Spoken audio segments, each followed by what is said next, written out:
തെന്നിന്ത്യയിലും ബോളിവുഡിലും ഒരുപോലെ സജീവമായിട്ടുള്ള നടനാണ് Prabhudeva. Indian Michael Jackson എന്നറിയപ്പെടുന്ന പ്രഭുദേവ അഭിനയത്തിനു പുറമെ സംവിധായകനായും നൃത്ത സംവിധായകനായും സിനിമാ മേഖലയിൽ തിരക്കേറിയ കലാകാരനാണ്. പ്രഭുദേവയുടെ സിനിമകൾ പോലെ തന്നെ അദ്ദേഹത്തിന്റെ വ്യക്തി ജീവിതവും പലപ്പോഴും ആരാധകർ ചർച്ചയാക്കാറുണ്ട്. ആദ്യ ഭാര്യ റംലത്തുമായി വേർപിരിഞ്ഞതും പിന്നീട് നടി നയൻതാരയുമായുള്ള പ്രണയവുമൊക്കെ വാർത്തകളിൽ നിറഞ്ഞിരുന്നു. ഇപ്പോഴിതാ പ്രഭുദേവയെ കുറിച്ച് മനസ്സ് തുറക്കുകയാണ് അദ്ദേഹത്തിന്റെ ആദ്യ ഭാര്യ റംലത്തെ. വിവാഹമോചിതരാണെങ്കിലും മക്കളെ വളർത്തുന്നതിൽ പ്രഭുദേവയുടെ പിന്തുണ വളരെ വലുതായിരുന്നുവെന്ന് പറയുകയാണ് റംലത്തെ. പിരിഞ്ഞതിന് ശേഷം തന്നെ കുറിച്ച് മോശമായി ഒന്നും പ്രഭുദേവ പറഞ്ഞിട്ടില്ല. അങ്ങനെ ഒരാളെ കുറിച്ച് താനും മോശമായി പറയില്ലെന്നും റംലത്ത് പറയുകയാണ്. ചെന്നൈയിലെ ഒരു ലൈവ് ഷോയിൽ ഇരുവരുടെ മകൻ ഋഷി രാഘവേന്ദർ ദേവയുടെ പ്രകടനം വൈറലായിരുന്നു. ഇതിനെക്കുറിച്ച് റംലത്ത് പറയുന്നത് ഇങ്ങനെ: പ്രഭുദേവയ്ക്കൊപ്പമുള്ള മൂത്ത മകന്റെ നൃത്തം വൈറലായതിനു ശേഷം അഭിനന്ദിച്ച് നിരവധി പേരുടെ ഫോൺ കോളുകൾ വന്നിരുന്നു. മക്കൾ രണ്ടുപേർക്കും നൃത്തത്തോട് താല്പര്യമുണ്ടായിരുന്നില്ല. പെട്ടെന്നാണ് നൃത്തത്തിലേക്ക് വഴിതിരിഞ്ഞത്. മൂത്ത മകൻ നൃത്തം പഠിച്ചു തുടങ്ങിയിട്ട് 2 വർഷം ആകുന്നതേ ഉള്ളൂ.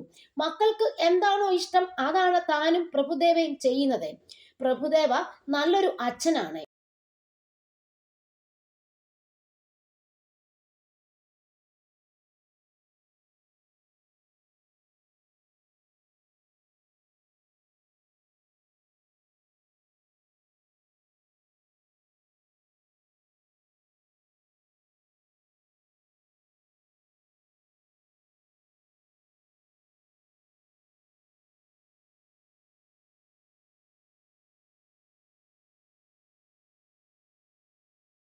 മക്കളെന്നാൽ അദ്ദേഹത്തിന് ജീവനാണ്.